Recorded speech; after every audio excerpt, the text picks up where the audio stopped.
کیونکہ جب انسان مرتا ہے، جب قبرستان کی اور جاتا ہے تو اللہ کے نبی نے فرمایا 3 چیزیں ان کے ساتھ میں جاتی ہیں۔ یہ حدیث پاک موجود ہے، 3 چیزیں جاتی ہیں۔ ایک ان کا مال جاتا ہے، دوسرا ان کا رشتہ دار جاتا ہے، تیسرا ان کا اعمال جاتا ہے۔ اللہ کے نبی نے فرمایا 2 چیزیں واپس آ جاتی ہیں، ان کا مال بھی واپس آ جاتا ہے، ان کا رشتہ دار بھی واپس آ جاتا ہے۔ اگر ان کے ساتھ میں کوئی چیز رہتی ہے تو وہ ان کا اعمال رہتا ہے، وہ ان کا اعمال رہتا ہے۔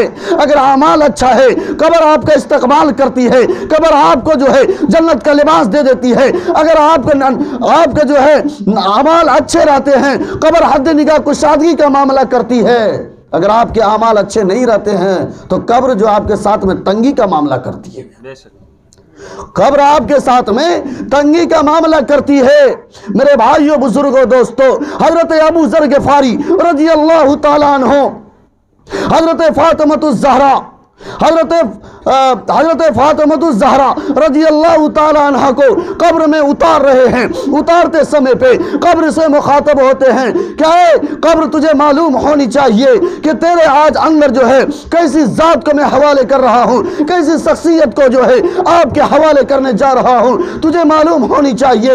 یہ حضور پاک سرور کونین فخر موجودات احمد مصطفیٰ سب کہہ دو صلی اللہ علیہ وسلم کی جو ہے لخت جگر نور نظر بیٹی کو جو ہے میں آپ کے حوالے کر رہا ہوں۔ شیر خدا حیدر قرار حضرت علی المرتضیٰ کے بیوی کو تیرے حوالے کر رہا ہوں۔ شہیدان کربلا حضرت امام حسین کے اور حسن کے جو ہے ماں کو تیرے حوالے کر رہا ہوں۔ ذرہ برابر بھی گستاخی نہیں کرنا۔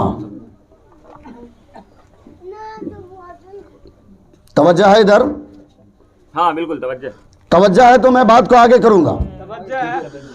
حضرت ابو ذر غفاری رضی اللہ تعالیٰ عنہ قبر سے مخاطب ہو رہے ہیں کہ اے قبر، ذرہ برابر بھی جو ہے فاطمہ کے ساتھ میں گستاخی نہیں کرنا، اس لیے کہ یہ شیر خدا حیدر قرار علی المرتضیٰ کی بیوی ہے اور شہیدان کربلا حضرت امام حسین کی جو ہے یہ ماں ہے اور حضرت حسن کے جو ہے یہ ماں ہے۔ اور اس کے بعد جو ہے سب سے بڑی بات یہ ہے کہ کالی کملی والے کی لخت جگر ہے صلی اللہ علیہ وسلم، لگتے جگر ہے۔ ذرہ برابر بھی جو ہے ان کے ساتھ میں گستاخی کا معاملہ نہیں کرنا۔ لیکن رب ذوالجلال جو ہے وہ قبر کو جو ہے گویائی کی طاقت دیتے ہیں، بولنے کی طاقت دیتے ہیں۔ قبر کے اندر سے آواز آتی ہے، ذرا توجہ دینا اس بات کے اوپر۔ ذرا چائے کی بھی چسکی لیتے رہو لیکن کان میرے طرف رکھو، ہاں، اور منہ کو جو ہے چائے کی طرف رکھو۔ چائے بھی کم نہیں ہے، چائے بیچ کے جب پردھان منتری بن سکتا ہے تو میرے بھائیو، قبر کیا جواب دیتی ہے وہ توجہ سننا، اور وہ لوگ غلط فہمی میں نہیں رہنا جو کہتے ہم اس سے بیعت ہو چکے ہیں، ہم اس کے مرید بن چکے ہیں۔ ارے مرید بن گئے تو کیا ہوا؟ پتہ نہیں پیر صاحب بھی جنت میں جاتا ہے کہ جہنم میں جاتا ہے، کسی کو پتہ نہیں ہے، کسی کو پتہ نہیں۔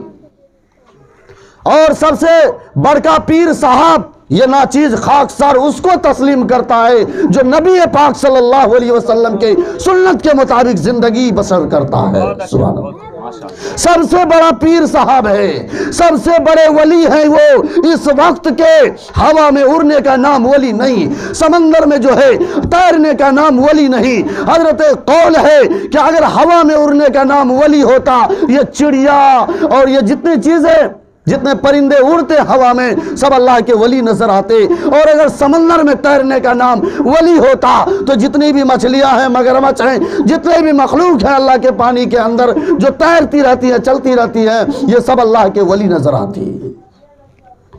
پانی پہ چلنے کا نام ولی نہیں، ہوا میں اڑنے کا نام ولی نہیں، بلکہ ولی نام ہے اتباع رسول کا۔ صلی اللہ علیہ وسلم۔ ولی نام ہے اتباع رسول کا۔ جو ولی ہوگا نماز کی پابندی ہوگی، جو ولی ہوگا نبی کا طریقہ ہوگا، جو ولی ہوگا اس کے اندر نبی کی عادتیں ہوں گی، جو ولی ہوگا نبی کے اخلاق، نبی کے کردار، نبی کے شباہت، ساری چیزیں نبی کے اس کے اندر ہوں گے۔ تو میرے بھائیو، بزرگوں، دوستو، توحید کے پرستاروں تمہیں وہ بات نہیں بتایا. قبر کے اندر جب اللہ نے گویائی کی طاقت دیا تو قبر بول پڑتی ہے, قبر جواب دیتی ہے کہ اے ابو ذر غفاری, یہاں پہ خاندانی رشتہ نہیں چلتا, یہاں پہ خاندانی رشتہ نہیں چلتا, یہاں شیخ کی بیٹی ہے یا سید کی بیٹی ہے, یہاں رشتہ داری نہیں چلتا, یہ ولی کی بیٹی ہے یا نبی کی بیٹی ہے یا مفتی کی بیٹی ہے یا ولی کی بیٹی ہے, یہ مرید کی بیٹی ہے. یہاں پہ جو ہے وہ سلسلہ نہیں چلتا, یہاں تو اعمال چلتا ہے, یہاں اعمال چلتا ہے. یہاں اگر فاطمۃ الزہرا کے اعمال اچھے ہوں گے تو ہم اس کے ساتھ میں اچھائی کا معاملہ کریں گے, اگر فاطمہ کے اعمال اچھے نہیں ہوں گے تو ہم ان کے ساتھ میں برائی کا معاملہ کریں گے. انصاف ہے. یہاں پہ خاندانی رشتہ نہیں چلنے والا ہے. اس لیے کوئی کسی سے بیعت ہو اور مرید بنے ہوئے ہو تو میرے بھائیو یہ غلط فہمی میں نہیں رہیے گا کہ جو ہے پیر صاحب ہم کو پہنچا دیں گے اور جو ہے فلاں صاحب ہم کو جنت میں پہنچا دیں گے. پتہ نہیں وہ خود پہنچ پائیں گے یا نہیں پہنچ پائیں گے, کسی کو معلوم نہیں ہے. تو ہم کو کیسے پہنچائیں گے؟ اگر ہم کو کوئی پہنچائیں گے تو وہ نبی کی ذات ہے صلی اللہ علیہ وسلم. اگر ہم کو کوئی پار کرائیں گے, اگر کوئی کسی کی شفاعت ہم پہ قبول ہوگی تو وہ نبی کی ذات ہے. نبی کی شفاعت کے بنا پہ ہم جنت جائیں گے. تو میرے بھائیوں, جب نبی کی شفاعت پہ ہم جنت جائیں گے تو نبی کے طور و طریقہ کو بھی انشاءاللہ ہم اپنائیں گے. اپنائیں گے نا بھائی؟ انشاءاللہ. جی. قبر کے اندر جب ڈال دیا جاتا ہے تو واقعہ بہت لمبی چوڑی ہے, میں طول نہ دیتے ہوئے حضرت عثمان غنی رضی اللہ تعالیٰ عنہ کے بارے میں آتا ہے کہ جب کسی قبرستان سے وہ گزرتے تھے, آج ہم بھی قبرستان سے گزرتے ہیں, ارے گزرنا تو دور کی بات ہے, شرم و حیا کہاں چلی گئی مسلمانوں کی زندگی سے پتہ نہیں. سب سے بد سے بدتر ہوتا چلا جا رہا ہے مسلمان. آج ہم قبرستان جاتے ہیں تو قبرستان میں ان مرحومین کے ادب کرتے ہوئے ہم اپنی چپلیں باہر کھول لیتے ہیں. صحیح بات ہے کہ نہیں کھولتے ہیں؟ تاکہ ہماری چپل کے ساتھ میں کسی قبر کے اوپر ہماری چپل نہ چلی جائے. چلی جائے تو کوئی گناہ کی بات نہیں ہے, یہ بھی بتاتے رہے, کوئی گناہ کی بات نہیں ہے, لیکن ہم اس کے ادب کر رہے ہیں. لیکن مسلمانوں نے ادب کا صلہ کیا دیا؟ جنازے کی نماز ختم ہوئی, منو مٹی کے نیچے دفن کر کے چلے آئے. دیکھو گوبر مسلمانوں کے جانوروں کا ملے گا, پاخانہ مسلمانوں کے جانوروں کا ملے گا. قبرستان کے اندر زیادہ تر جو ہے گندگی کو پھیلانے والا یہی مسلمان ملے گا. اس لیے کہ غیروں کو تو ڈر لگتا ہے, مسلمانوں کو ڈر نہیں لگتا. کوئی غلط تو نہیں بول دیا میں؟ صحیح بات ہے نا؟ دیکھو جا کر کے قبرستانوں کا حال. کبھی کبھی ہم قبرستانوں میں بول دیتے ہیں, یہ گندگی کو دیکھتے ہوئے میں چپل پہن کر کے چلنا پسند کرتا ہوں, چپل پہن کے چلنا پسند کرتا ہوں, اس لیے کہ کم سے کم گندگی سے تو ہم بچ جائیں گے. میرے بھائیو, اگر اتنا ادب کرنا آپ جانتے ہو کہ باہر ہی قبرستان کے چپل کھول سکتے ہیں تو قبرستان میں جو انسان گندگی پھیلا رہا ہے انشاءاللہ ہم اس پہ رکاوٹ بھی ڈالیں گے. ہم اگر کوشش کریں گے تو وہ گندگی رک سکتی ہے, وہ کیا کہتے ہیں غلاظت دور ہو سکتی ہے, لیکن زیادہ تر یہ غلاظت کو مسلمان ہی پھیلا رہا ہے. جبکہ النظافۃ شطر الایمان, پاکی صفائی کو آدھا ایمان کہا گیا, ایمان کا ایک جز کہا گیا, ایمان کے حصہ کہا گیا. لیکن آج سڑکیں اگر گندی ہیں تو مسلمانوں کی ہیں, محلے گندے ہیں مسلمانوں کے ہیں, اگر جو ہے گلیاں گندی ہیں تو مسلمانوں کے ہیں. ہے یا نہیں بھائی؟ اگر گندگی زیادہ ہے خود بخود احساس ہو جاتا ہے نہیں یہ مسلمان کا محلہ ہے. جانوروں کو سڑکوں پہ باندھ دیں گے. معلوم کرو میرے نبی پاک صلی اللہ علیہ وسلم نے ہر ایک طریقہ بتائے ہیں. سڑکوں کے حقوق ہیں, سڑکوں کے حق ہے, راستوں کے حق ہے. یہاں تک کہ آپ سایہ دار درخت ہے تو اللہ کے نبی نے فرمایا وہاں پہ غلاستیں نہ کرو، وہاں پہ پیشاب نہ کیا کرو. کیوں؟ اس لیے کہ وہ سایہ دار درخت ہے، آدمی تھک کے آئیں گے تو وہاں پہ آرام فرمائیں گے. ارے میرے نبی نے ایسے ایسے راستے بتائے. چھوٹی چھوٹی باتوں کو اگر لیں تو کوئی ایسی چیز نہیں ہے جو ہمارے نبی پاک حضرت محمد مصطفیٰ صلی اللہ علیہ وسلم نے بتا کے نہیں گئے. تو میرے بھائیوں، اعمال اچھے ہوں گے تو قبر آپ کا استقبال کرے گی، اعمال اچھے ہوں گے، سوال و جو جواب ہوں گے. تو میں بات کر رہا تھا کہ حضرت عثمان غنی رضی اللہ تعالیٰ عنہ جب کسی قبرستان سے گزرا کرتے تھے تو آپ اس قدر جو ہے دہاڑے مار کر روتے تھے کہ آپ کے آنسوؤں سے جو ہے آپ کی داڑھی مبارک جو ہے تر ہو جایا کرتے تھے. صحابہ کرام نے کہا اے عثمان غنی، آپ کے سامنے جو ہے جنت کا ذکر کیا جاتا ہے، جہنم کا تذکرہ کیا جاتا ہے، آپ اس پر اس قدر نہیں روتے جتنا قبر کو دیکھ کر روتے، جتنا قبر کو دیکھ کر روتے. کیا جواب دیا؟ کیا جواب دیا حضرت عثمان غنی نے؟ حضرت عثمان غنی رضی اللہ تعالیٰ عنہ نے جواب دیا کہ القبر اول من منازل الآخرہ. قبر جو ہے آخرت کی منزلوں میں سے سب سے پہلی منزل ہے. قبر آخرت کی منزلوں میں سے سب سے پہلی منزل ہے. فَإِنَّ جَامِنُوا فَمَا بَعْدَهُ وَيْسَرُ مِنْهُ. اگر اس سے نجات مل گئی تو بعد والی آنے والی جتنے بھی منزلیں ہیں وہ ساری منزلوں سے ان کو نجات مل جائے گی. یعنی اس سے کہیں زیادہ وہ منزلیں آسان ہوں گی. فَإِن لَمْ تُنْجِي بِهِ. اگر اس سے نجات نہ ملی، اگر یہاں پہ ہماری گاڑی پھنس گئی، فما بعدہ اشد منہ، تو اس کے بعد والی منزلیں اس سے کہیں زیادہ خطرناک ہوگی، اس سے کہیں زیادہ سخت ہوگی.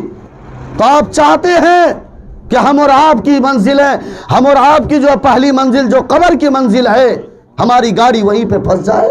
چاہتے بھائی؟ کوئی چاہتا ہے کیا؟ نہیں نہیں. بدبخت مسلمان ہوگا جو یہ چاہتا ہوگا کہ میری گاڑی جو ہے قبر میں ہی پھنس جائے. اللہ حفاظت فرما. بدبخت مسلمان ہوگا. اس لیے میرے بھائیوں، اگر قبر کے اندر صحیح معنی میں آپ ایک ایمان والے ہونے کی حیثیت سے زندگی گزارتے ہیں، اللہ کے حکم، نبی پاک صلی اللہ علیہ وسلم کے طریقے کے مطابق جو ہے زندگی بسر کرتے ہیں، تو قبر میں جب آپ کو کامیابی ملتی ہے اس کا نمونہ یوں قرآن پاک نے پیش کیا سورہ ابراہیم کے اندر، یثبت اللہ الذین آمنوا بالقول الثابت فی الحیات الدنیا وفی الآخرہ. یہ پکی بات، یعنی یہ کلمہ طیبہ، اس سے مراد ہے کلمہ طیبہ، یعنی لا الہ الا اللہ محمد الرسول اللہ صلی اللہ علیہ وسلم. آج ہمارے جماعت کے اندر اسی کے اوپر تو زور دیا جاتا ہے، کلمہ کو اتار لو. جہاں تک اب پڑھنے کی بات کرو گے تو میں کہوں گا آج کل کے بوڑھے مسلمان سے اچھا جو ہمارے غیر مسلم کلمہ پڑھتے نظر آ رہے ہیں. غیر مسلم تو کیا ہو گیا؟ وہ جنت مل جائے گی کیا؟ جنت میں چلے جائیں گے؟ نہیں. پڑھنا کمال نہیں ہے، بلکہ اس کے اوپر یقین کرنا، اس کو دل کے اندر اتارنا. یعنی جو کچھ بھی ہوتا ہے ایک اللہ سے ہوتا ہے، یہ یقین اپنے اندر اتارنا. اللہ کے نبی پاک صلی اللہ علیہ وسلم نے ارشاد فرمایا کہ درخت کے اندر جو پتے ہوتے ہیں اس کے بارے میں کہا کہ پتا اس وقت تک نہیں ہل سکتا جب تک کہ اللہ کا حکم نہیں ہوتا ہے. جب تک کہ اللہ کا حکم نہیں ہوتا تو وہ شجر، وہ درخت کا پتا بھی اپنی طرف سے نہیں ہلتا. یہ یقین اپنے اندر جما لو. اور جب آپ کو کامیابی قبر میں مل جاتی ہے تو ہوتا ہے کہ جنت کا لباس پہنا دو، جنت کی کھڑکیاں کھول دو. اب وہ انسان کہتا ہے کہ نہیں، ذرا اجازت دیں تو میں اپنے گھر والوں کے پاس جاؤں. اس بات کو توجہ دینا. بہت سارے لوگ کہتے ہیں کہ وہ زہر کھا کے مرا نہ، اس لیے اس کا روح بھٹک رہا ہے.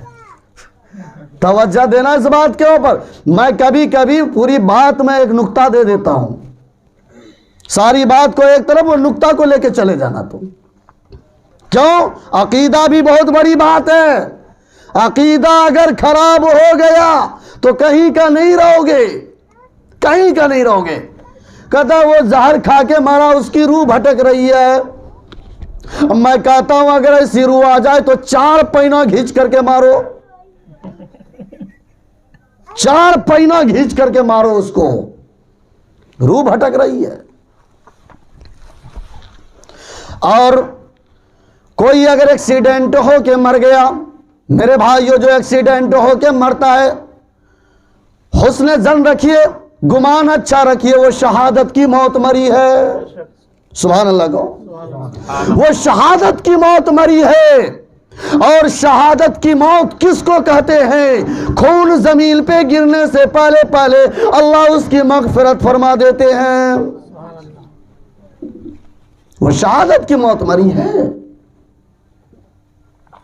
لیکن شہادت کے موت میں بھی یاد رکھو، اگر کسی کا 2 روپیہ مار کر کے گئے، اگر کسی کا 10 روپیہ مار کر کے گئے تو اللہ شہیدوں کو تو معاف کر دے گا، لیکن یہ قرضہ اللہ معاف نہیں کرے گا، کیونکہ یہ حقوق العباد ہے، یہ بندوں کا حق ہے. اور بندہ جب تک معاف نہیں کرے گا اس وقت تک رب ذوالجلال بھی معاف نہیں کرے گا. بے شک. کیونکہ وہ جان بوجھ کر کے وہ مرحومہ تو نہیں ٹریکٹر کے نیچے چلی گئی تھی، تھا ایسا ہونا تھا، تو اس کو شہادت کی موت کہا جائے گا. اور شہادت کی موت کے لیے ایمان والے کی خواہشیں ہونی چاہیے. اللہ کے نبی نے فرمایا کہ میں شہید کیا جاؤں، پھر میں زندہ کیا جاؤں، پھر میں شہید کیا جاؤں، پھر میں زندہ کیا جاؤں. تو مسلمانوں، آپ کے بھی دل میں یہ حوصلہ ہونی چاہیے کہ دین اسلام کے خاطر اگر میرا بوٹی بوٹی کر دیا جائے تو میں اپنی بوٹی بوٹی کروانے کے لیے تیار ہوں. شہادت کی موت قسمت والے کو ملا کرتی ہے. شہادت کی موت سب کو نصیب نہیں ہوتا. گڈھے کھتے میں دارو پیے نشیڑی گنجیڑی کی موت ہزاروں دیکھے ہوگے، لیکن شہادت کی موت، میں تو اپنے آپ کو کبھی سوچتا ہوں کہ نہ جانے جناب یونس صاحب کے اہلیہ محترمہ مرحومہ اپنی زندگی میں کون سے ایسے عمل کیا تھا کہ انہوں نے شہادت کی موت پائی. سبحان اللہ کو. یقیناً زندگی میں کوئی نہ کوئی اچھا عمل کیا ہوگا، ان کو ایسی موت نصیب ہوئی. خوش نصیب ہے مرحومہ. لیکن کچھ لوگ سمجھ رہے ہوں گے ارے ایسا مر گیا ویسا مر گیا، بہت طرح کی باتیں بناتے ہوئے نظر آ رہے ہوں گے، لیکن میں کہتا ہوں وہ خوش نصیب تھی، کیونکہ شہادت کی موت سب کو نصیب نہیں ہوتی. تو دوستو بزرگوں، اگر آپ کے نیکی اچھے ہیں، اگر آپ نے زندگی میں نماز، روزہ، حج، زکوٰۃ، یہ ساری چیزیں کر کے اللہ کے حکم، نبی پاک صلی اللہ علیہ وسلم کے طریقے کے مطابق اگر آپ نے زندگی گزاری ہے تو قبر میں 3 سوال. قبر میں کیا سوال؟ بولو زور سے. 3 سوال. پہلا سوال کیا ہوگا، کوئی بتا سکتے ہو؟ من رب. نہیں، آپ نہیں، کوئی بتا سکتے ہو؟ پہلا سوال کیا ہوگا؟ بول دو بھائی، دعائیں دے دوں گا اگر بتا دیے تو. یہ بولا ایک آدمی پیچھے سے، ہاں یہ اشاعتی بولا بھائی، بیچ میں اشاعتی بھی ہے، دیکھیے گا. اچھا، افسوس ہم ماتم کریں یا نہیں کریں آپ لوگوں کے اوپر کہ بوڑھے ہو گئے، اب جانے والے ہو، قبر میں کیا پوچھا جائے گا آج تک پتہ ہی نہیں چلا. مولوی چک چک کر کے پریشان ہے. من ربو کا، تمہارا رب کون ہے؟ اب اس کے اوپر باتیں کریں گے تو 1-2 گھنٹہ اسی پہ جا سکتے ہیں.